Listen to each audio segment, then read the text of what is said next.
एक रंग वाले शेर का प्यार और सफेद शेर की मित्रता, और रुद्र शेर ने लिया अपने पिता की मौत का बदला। ये है एक अद्भुत रंग वाला शेर। इसका नाम रुद्र शेर है। रुद्र शेर एक बहुत ही अच्छा शेर है।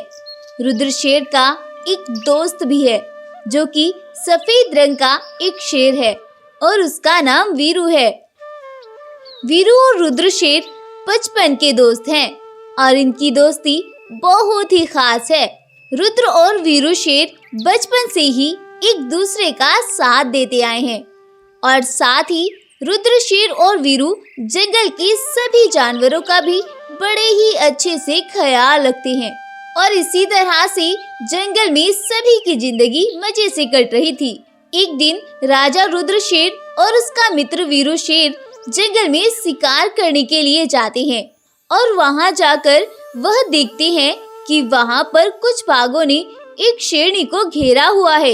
यह देखकर रुद्र और वीरू दोनों दौड़ती हुई उन बाघों के सामने पहुंच जाते हैं। जैसे ही बाघ उन दोनों को देखते हैं, वह सभी अपनी जान बचाकर वहां से भाग जाते हैं। अब रुद्र शेरनी से बोलता है, अरे कौन हो तुम और यहाँ इस जंगल में कैसे आ गई? महाराज, मेरा नाम शरला है और मैं पास के जंगल के राजा की बेटी हूँ। आपके जंगल में मैं मेरी दोस्तों से मिलने के लिए आई थी, लेकिन जब मैं अपनी दोस्तों से मिलकर अपने जंगल वापस जा रही थी तो इन बाघों ने मेरा रास्ता रोक लिया। आपने सही समय पर पहुंचकर मेरी जान बचा ली। तुम्हारा बहुत शुक्रिया। ऐसा बोलकर वह शेरनी अपने जंगल को चली जाती है और रुद्र शेर और वीरू अपने जंगल वापस आ जाते हैं। लेकिन जंगल में वापस आने पर रुद्र बस उसी शेरनी के ख्यालों में खोया हुआ था और सिर्फ उसी शेरनी के बारे में सोच रहा था। अरे वीरू भाई, वो शेरनी तो अब तक भी मेरी आंखों के सामने ही घूम रही है। मेरी तो कुछ भी समझ में नहीं आ रहा है। मैं उसे भूल क्यों नहीं पा रहा? अरे रुद्र मेरे दोस्त, तुम्हें उस शेरनी से प्यार हो गया है, इसीलिए तुम्हारी नींदें उड़ी हुई है। अब तुम्हारा क्या होगा मेरे दोस्त? तुम तो गए काम से। अगली सुबह होती है और रुद्र शेर उस शेरनी को देखने के लिए दूसरे जंगल में चला जाता है और उस शेरनी के आने का इंतजार करने लग जाता है। कुछ देर बीत जाने पर जब शरला शेरनी जंगल में घूमने के लिए आती है तो रुद्र शेर उसको देख लेता है और उसको देखकर अपने जंगल में वापस आ जाता है। अब रोजाना वो शरला शेरनी के जंगल में जाता है और उसको देखने लग जाता है।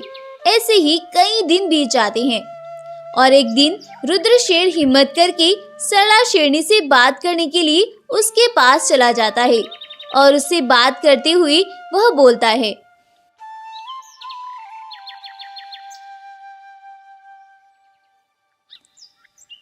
अरे सरला जी, मुझे आपसे एक बात करनी थी। कहो, आखिर क्या बात है? शरला जी, मुझे नहीं समझ आ रहा कैसे कहूँ, लेकिन जब से मैं आपसे मिला हूँ तब से मैं हर रोज आपको देखने के लिए आता हूँ और देखता ही रहता हूँ, लेकिन कभी तुमसे बात करने की हिम्मत नहीं हुई। इसीलिए मैं बिना बात के ही अपने जंगल वापस चला जाता हूँ। अरे, मुझे सब मालूम है कि तुम मुझे रोजाना देखने के लिए आते हो। मेरी नजर तुम पर ही रहती है, लेकिन तुम्हें मेरी नजरों का आभास ही नहीं हुआ। तो सरला जी, क्या आप भी मुझे पसंद करती है? मैं तो आपको बहुत ज्यादा पसंद करने लगा हूँ और अब नहीं लगता कि मैं आपके बिना मेरी जिंदगी काट सकता हूँ। यह सुनकर सरला शेरनी सिम्बा को अपने दिल की बात बताते हुए हाँ बोल देती है और अब उन दोनों में प्यार शुरू हो जाता है। अब वो दोनों रोजाना मिलती और साथ में घूमा करते थे। इसी तरह उन्हें काफी वक्त बीत जाता है। एक दिन जब वे दोनों एक जगह पर खड़े हुए थे तो सरला शेरनी रुद्र शेर से बोलती है, रुद्र, मुझे लगता है कि अब हमें पिताजी से बात कर लेनी चाहिए। हाँ सरला, तुम बिल्कुल ठीक कह रही हो। मैं 1-2 दिन में तुम्हारे पिता से बात करता हूँ। ऐसे ही 2-3 दिन बीत जाते हैं और फिर एक दिन रुद्र और वीरू दोनों दोस्त शेरनी का हाथ मांगने के लिए दूसरे जंगल के राजा और सरला शेरनी के पिता के पास पहुंचते हैं और उनसे सारी बात के बारे में बताते हैं। जैसे ही सरला का पिता बब्बर शेर यह सुनता है, वो तो भड़क जाता है और रुद्र को बुरी भली बोलने लग जाता है और बोलता है, अबे ओ, तेरी हिम्मत कैसे हुई मेरे यहाँ मेरी बेटी का हाथ मांगने आने की? लगता है तुझे अपनी जान प्यारी नहीं है।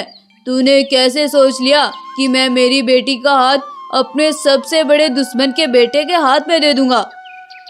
रुद्र जैसे ही यह सब सुनता है, वो बहुत ही परेशान हो जाता है और बोलता है, अरे ये आप क्या कह रहे हैं महाराज? आखिर मेरे पिता ने आपका क्या बिगाड़ा है जो आप उनको अपना सबसे बड़ा दुश्मन बता रहे हैं? अरे हाँ, वो मेरा बिगाड़ ही क्या सकता था। उसमें इतनी हिम्मत ही नहीं थी कि वो मेरा कुछ बिगाड़े, लेकिन उसने एक बार मेरी बेइज्जती की थी, जिसकी वजह से उसको और उसकी पत्नी को अपनी जान गंवानी पड़ी थी। और तुम कह रहे हो कि उसने मेरा क्या बिगाड़ा है? हा हा हा हा, तुम भी एक नंबर के बुद्धू शेर हो। चलो जाओ यहाँ से। जैसे ही रुद्र यह सब सुनता है, उसको बहुत ज्यादा गुस्सा आता है और वह गुस्से में सब कुछ भूल जाता है। अब सिर्फ उसको अपने माता पिता का मरा हुआ चेहरा नजर आ रहा था और वह बिना कुछ बोले ही बब्बर शेर पर हमला कर देता है, जिससे कि बब्बर शेर नीचे गिर जाता है और रुद्र और वीरू शेर उस पर हमला कर करके उसको वहीं पर जान से मार डालते हैं। सरला शेरनी भी यह सब कुछ देख रही थी, लेकिन अपने पिता का व्यवहार और उनका खूनी चेहरा देखकर वह रुद्र को कुछ भी नहीं कहती है और उसके साथ उसके जंगल की ओर चल देती है। अब रुद्र शेर और सरला शेरनी एक ही जंगल में रहने लग जाते हैं और वीरू शेर बाकी जंगल के जानवरों को इकट्ठा करके उन दोनों की शादी करवाता है और अब सभी खुशी खुशी एक साथ रहने लग जाते हैं। तो दोस्तों, इस कहानी से हमने सीखा कि झूठ ज्यादा दिन तक छुप नहीं सकता है और कोई भी हमेशा के लिए ताकतवर नहीं होता है। अगर आज आप ताकतवर हो तो कल कोई तुमसे भी ज्यादा ताकतवर आएगा और तुम्हारे से आगे निकल जाएगा। और हमारे जीवन में एक मित्र ऐसा होना बेहद जरूरी है जो हर वक्त आपके लिए हर सिचुएशन में खड़ा रहे। और इस कहानी से एक सीख यह भी मिलती है कि अगर प्यार सच्चा है और तुम सही रास्ते पर हो तो वह तुम्हें जरूर मिलकर रहेगा। स्टोरी पसंद आई हो तो इस वीडियो को लाइक करें, शेयर करें और साथ ही चैनल को सब्सक्राइब करना बिल्कुल ना भूलें। Thank you.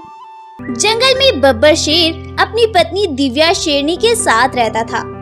बब्बर शेर और दिव्या शेरनी एक दूसरे से बहुत मोहब्बत करते थे और हमेशा ही एक दूसरे का अच्छे से ख्याल रखा करते थे और एक दूसरे के साथ साथ वो दोनों अपने जंगल वासियों की भी बहुत देखभाल किया करते थे।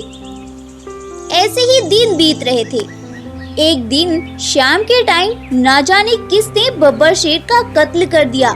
जंगल के सभी जानवर बब्बर शेर की लाश को देखकर बहुत परेशान हो गए और सोचने लगे कि आखिर ये किसने किया होगा। अरे भाइयों, ये किसने किया होगा हमारे जंगल के राजा के साथ? राजा बब्बर शेर तो कितने अच्छे थे और हमारा भी कितना ख्याल रखा करते थे।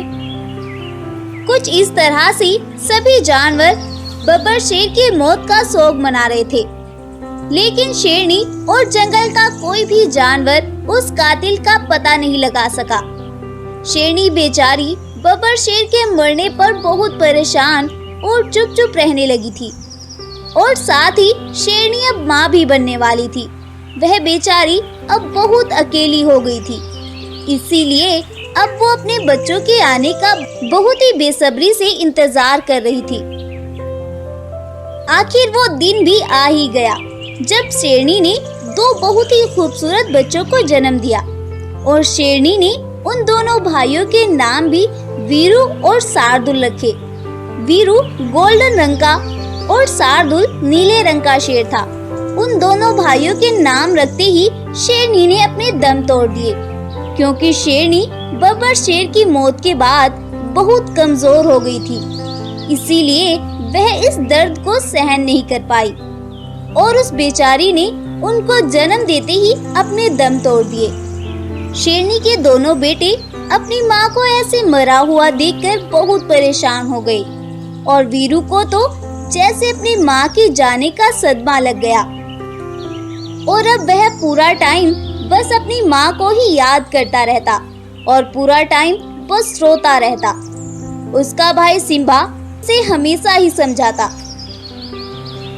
अरे वीरू भाई, तुम इतने परेशान क्यों होते हो? अगर हमारे मामा बाबा नहीं रहे तो शायद कुदरत को यही मंजूर था, लेकिन तुम शुक्र करो कि मैं तुम्हारे साथ हूँ, तुम्हारा भाई, वरना किसी के पास तो ये भी नहीं होता। सिम्बा शेर हमेशा ही उसे बोलता और उसे समझाता, लेकिन वीरू शेर बहुत परेशान रहा करता था। कुछ दिन ऐसे ही बीतते हैं और अब वो दोनों भाई बड़े हो जाते हैं और सिम्बा शेर एक बहुत ही ताकतवर शेर बन जाता है और साथ ही उसके पास कुछ जादुई शक्तियाँ भी होती हैं। लेकिन जंगल के जानवर सिम्बा शेर की इन शक्तियों से बिल्कुल अनजान थे और वही वीरू शेर अभी भी बहुत ही डरपोक और बुज़दिल था। वह अभी भी अपनी माँ की मौत के सदमे से बाहर नहीं निकल पाया था। एक दिन वीरू शेर जंगल में किसी से डरकर बहुत तेज दौड़ता हुआ आ रहा था और चिल्ला चिल्ला कर मदद मांग रहा था। भाई मुझे बचाओ, सिम्बा भाई मुझे बचा लो, वरना ये जालिम मुझे मार डालेगा। भाई प्लीज मुझे बचा लो, कहाँ हो भाई तुम?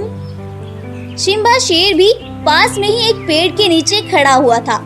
उसे जैसे ही अपने भाई की आवाज आती है तो वह दौड़ता हुआ अपने भाई के पास जाता है। सिम्बा शेर को अपने पास देखकर वीरू एकदम से बेहोश होकर वहीं गिर जाता है।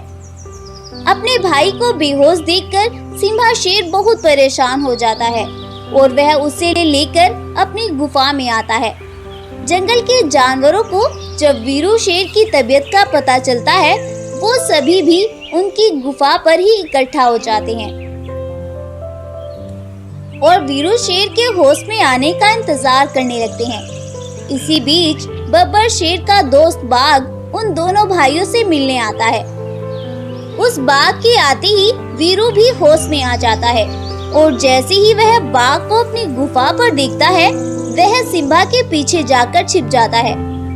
उसको ऐसे डरता हुआ देखकर बाघ बोलता है, अरे वीरू बेटा, क्या हुआ तुम्हें? तुम तो मुझे बहुत परेशान लग रहे हो। क्या बात है? कोई परेशानी है तो तुम दोनों भाई मुझे बता सकते हो। बाघ को इतनी चिकनी चुपड़ी बातें करते देख और अपने भाई को डरता हुआ देखकर सिम्बा शेर को बाघ पर ही शक होने लगता है और वह सोचता है, कहीं बाघ अंकल ही तो नहीं है जिससे मेरा भाई इतना डर रहा है। मुझे इसका पता लगाना ही होगा। अगली सुबह सिम्बा शेर बाघ के पास जाता है और उससे बोलता है, अरे बाघ अंकल, मुझे बहुत जरूरी काम से दूसरे जंगल जाना है और वीरू की तबीयत भी अभी ठीक नहीं है। क्या तुम मेरे आने तक वीरू का ख्याल रख सकते हो? अरे हाँ, क्यों नहीं, आखिर वो तो मेरे बेटे जैसा है। ऐसा बोलकर बाघ वीरू के पास चला जाता है। वीरू जैसे ही बाघ को अपनी गुफा में देखता है, उसके तो पसीने छूट जाते हैं। वीरू को घबराता हुआ देखकर बाघ बोलता है, अरे वीरू बेटा, घबराते क्यों हो? मैं तो इस दिन का इंतजार बरसों से कर रहा था। आज मुझे ये मौका मिला है, इसे तो मैं किसी भी कीमत पर नहीं गंवाना चाहता हूँ। जैसे मैंने तुम्हारे पिता को मार डाला था, अब ऐसे ही तुम भी मरने के लिए तैयार हो जाओ। तुम दोनों भाइयों के मरने के बाद मुझे इस जंगल पर राज करने से कोई नहीं रोक सकता है। जैसे ही बाघ वीरू पर हमला करने वाला होता है तो सिम्बा शेर वहाँ पर आ जाता है और बाघ से बोलता है, तुमने क्या सोचा? तुम ही होशियार हो। जब तुम कल हमसे मिलने आए थे और वीरू तुम्हें देखकर डर रहा था, मुझे तभी शक हो गया था कि दाल में कुछ काला है। इसीलिए मैंने तुम्हारे साथ ये खेल खेला और तुम्हारे ही मुंह से सारा सच उगलवा लिया। अब हम नहीं, तुम मरने के लिए तैयार हो जाओ। ऐसा बोलकर सिम्बा शेर अपनी शक्तियों से उस पर हमला करता है और उस बाघ को वहीं पर मार डालता है। अब वो दोनों भाई उस पूरे जंगल पर राज करते हैं इसके बाद सभी जंगलवासी और वो दोनों भाई खुशी खुशी उस जंगल में रहने लगते हैं।